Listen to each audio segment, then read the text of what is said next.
In my past life as a soccer coach, once you win a national championship, everybody wants to come play for you. Really not true. Once you pay them $25,000 a year in scholarships, everybody wants to come play for you. And parents would always come to me and they'd say, okay, my son or my daughter wants to come play at your university. What is it that we have to do? What are you looking for? And being the Socratic professor that I am, well, what does your son or daughter do? What do they do really well that we'd be interested in?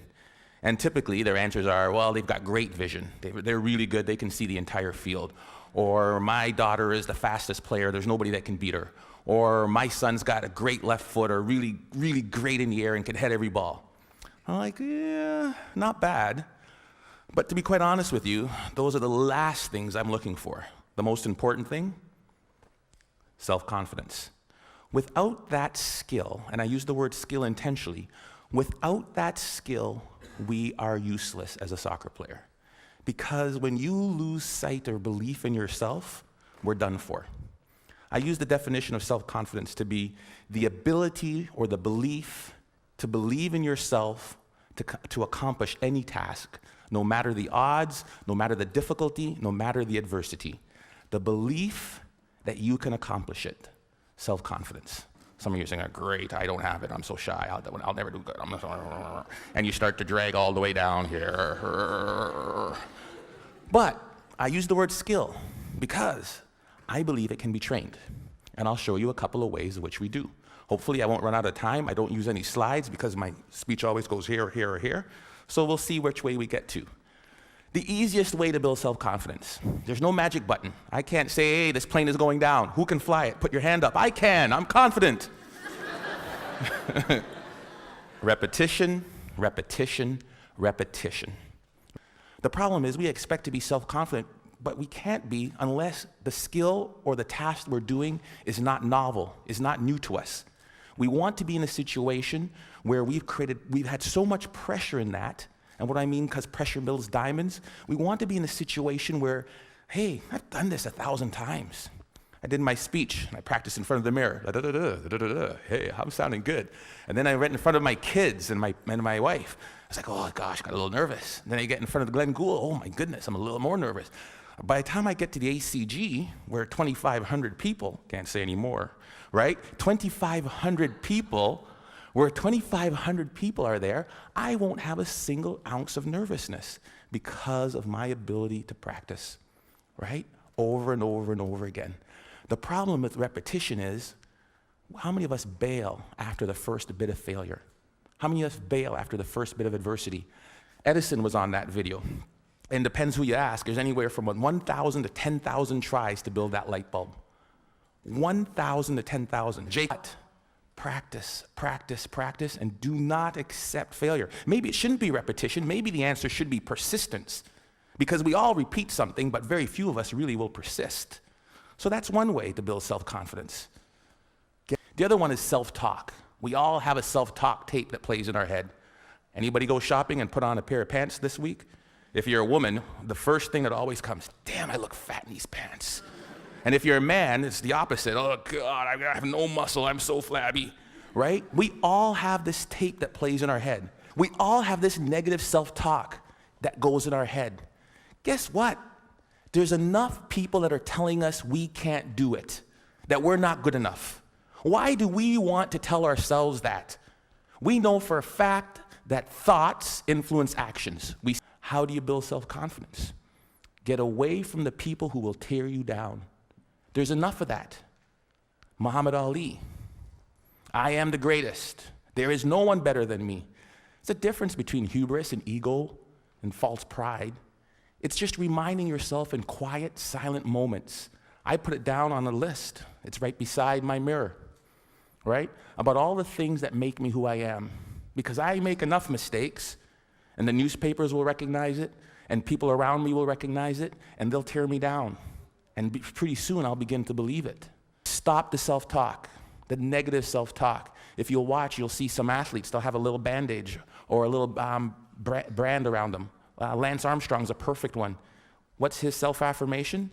Live Strong isn't a brand. It was to remind him of who he was. Live strong. Then it came a brand. He would move that from one arm to the next arm when doubt and fear came into his mind. Live strong. Put it on there. Let's go. We'll all have it. Replace it. 2 ways to build self-confidence. Worried about my time, I'm going to tell you of one way that you can build self-confidence in others. We are coaches and educators. We are teachers. We are people who will create value in the world. And in doing that, we are critical by the nature of what we do. I am a coach. I want you to score a goal. Ball went over high. Dang it, the ball went high. Thank you, coach, I know that. Feedback tells me that. So what do? I need you to put your elbow or here. I need you to put your knee over the ball. I need to follow through. Boom, land, great. Notice I never made it as a professional. What can we do?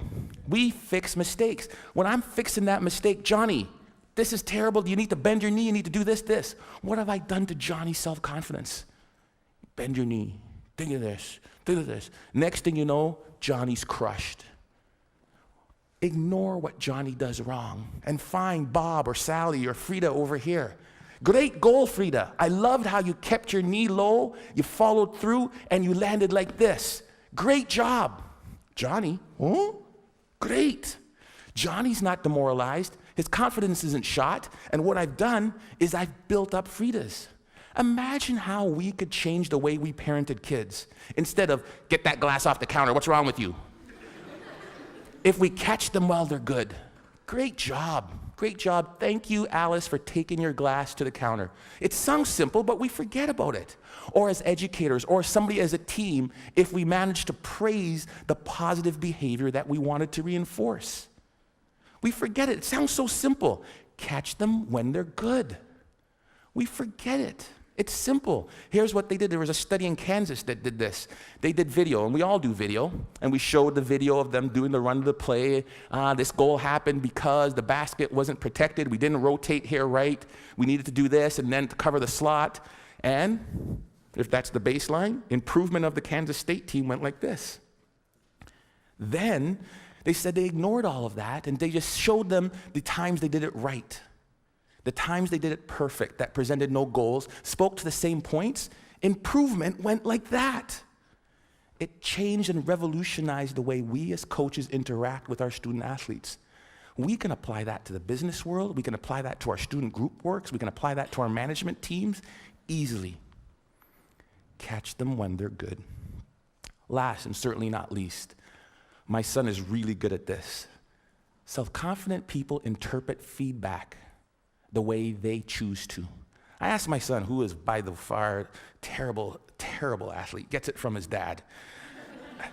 The games, they win 5-0. How was the game? Oh, great, I scored 3 goals, I got 2 assists. I'm like, I did not see him touch the puck.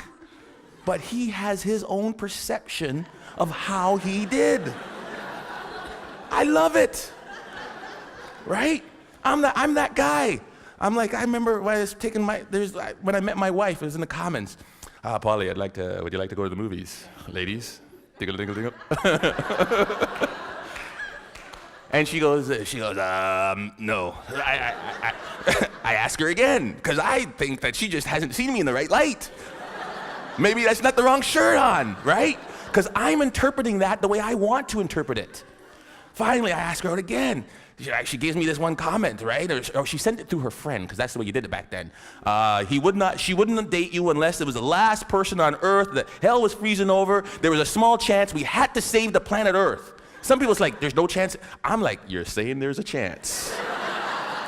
Right? Because that's how I'm going to interpret it. If I could give you one thing to take from this, it is, no one will believe in you unless you do. Listen to the words of that video. Here's to the crazy ones, the misfits, the rebels, the troublemakers, the round pegs in the square holes. We're supposed to be different, folks.